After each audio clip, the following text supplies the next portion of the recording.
Mungkin dari judul video ini, kalian sudah bisa menebak apa yang akan kita bahas. Yap, hari ini kita akan membahas fenomena flexing di Indonesia, khususnya di platform TikTok.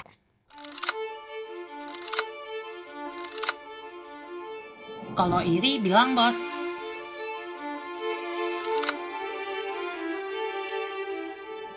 Kalian sadar gak sih? Mungkin pendapat ini terdengar sedikit kontroversial. Tapi kalau kita perhatikan, banyak konten flexing di TikTok justru datang dari orang-orang yang secara finansial belum tentu mapan, tapi berusaha menampilkan gaya hidup yang mewah. Salah satu contoh yang paling sering kita lihat yaitu fenomena flexing iPhone. Mungkin kita sudah sering lihat di Indonesia tuh iPhone sering digunakan menjadi simbol kesuksesan atau status sosial. Dan jujur hal ini tuh yang membuat gue tuh penasaran. Jadi gue tuh tinggal di dua negara, Indonesia dan Australia. Dan salah satu hal yang sering gue perhatikan di Indonesia adalah iPhone di Indonesia tuh sering dianggap sebagai tolak ukur kekayaan atau status sosial. Tentu gue gak bilang semua orang tuh kayak gitu, tetapi kita tidak bisa menutup mata bahwa masih ada orang-orang di luar sana yang menilai orang lain tuh berdasarkan dari barang yang mereka gunakan, bukan dari karakter atau kemampuan yang mereka miliki. Dan tentu gue gak bisa bandingin Indonesia dan Australia, karena satu hal yang jelas di Indonesia tuh harga iPhone tuh benar-benar mahal jika dibandingkan dengan rata-rata pendapatan di Indonesia. Jadi ya saya menghargai orang-orang yang sudah bekerja keras dan mampu membeli barang mewah itu. Tapi ada pertanyaan yang ingin gue ajukan, mungkin untuk orang-orang yang masih memiliki pemikiran yang tadi gue bilang.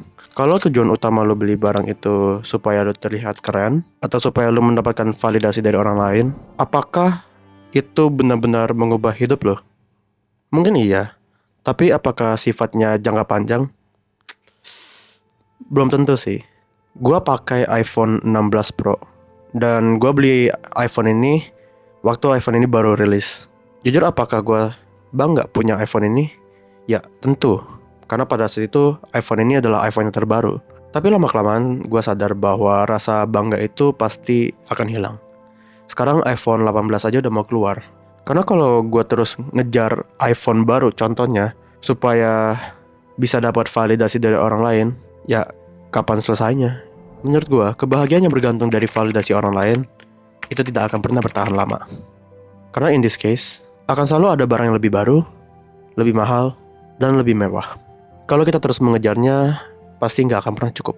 Selain itu, apakah secara finansial hal ini adalah sesuatu yang baik? Ya, tergantung orang ya. Menurut gue pribadi ya, duit lo ya terserah lo gitu. Tapi gue pribadi lebih memilih untuk mengalokasikan duit gue ke sesuatu hal yang mungkin lebih berguna untuk kehidupan gue. Contohnya investasi atau berdonasi. Nah, ngomongin tentang kebahagiaan yang tadi sempat gue mention, ini salah satu hal yang ingin gue bahas juga.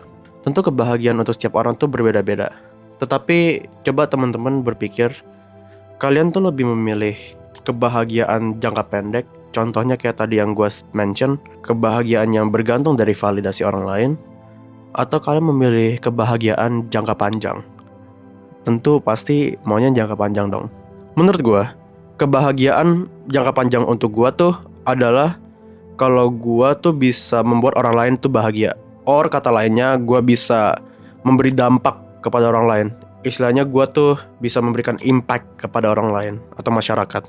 Contohnya Mr. Beast. Mr. Beast baru donate jutaan dolar untuk charity-nya. Dan tentu bukan Mr. Beast doang, ada banyak influencer-influencer lain, orang-orang yang mampu secara finansial juga melakukan hal yang sama. Jujur saya pribadi juga pengen seperti itu, karena menurut gua bisa mendapatkan kebahagiaan jangka panjang tuh kalau misalnya gua bisa memberikan impact kepada orang lain. Nah, jadi poin yang ingin gua sampaikan di video ini tuh bukan hanya tentang fenomena flexing di Indonesia, tapi gua ingin ajak teman-teman semua untuk berpikir lebih dalam lagi tentang keputusan finansial dan arti kebahagiaan jangka panjang menurut kalian masing-masing. Karena menurut gue, lu bisa mendapatkan status sosial atau kebahagiaan tuh bukan hanya sekedar dari punya barang mewah dan lain sebagainya, tetapi ada hal lain yang mungkin lu belum pernah kepikiran gitu. Karena satu hal yang pasti, kesuksesan dan kebahagiaan itu tidak ada yang instan, dan tentu ada harga yang harus dibayar. Jadi itu aja video gue hari ini. Komen di bawah pendapat kalian, and komen juga next kita mau bahas topik apa. And I see you guys in the next video. Bye bye.